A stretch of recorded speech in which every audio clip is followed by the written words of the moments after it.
Samantala, ito namang rank 1 sa January 2025 Architect Licensure Examination abay lubos ang kagalakan at hindi makapaniwala na mangunguna sa naturang pagsusulit. Alamin natin ang buong detalye ng balitang yan, tintukan ng Star FM Baguio.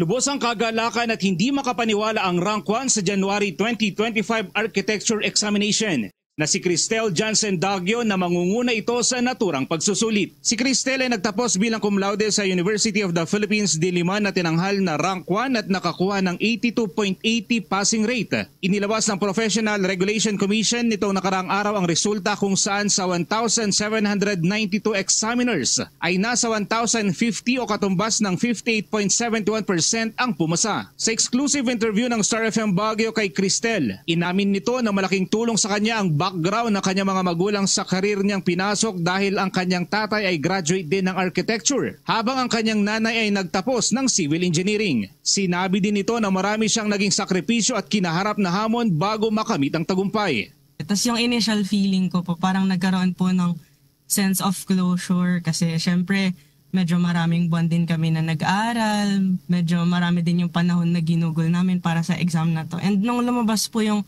results po na nakapasa nga po ako, tas hindi lang po yun, may bonus pa na yun. Parang nagkaroon na po ako ng kapalagayan ng loob, parang ganun po. At parang nabunutan na po ng tinik sa dibdib kasi finally tapos na po.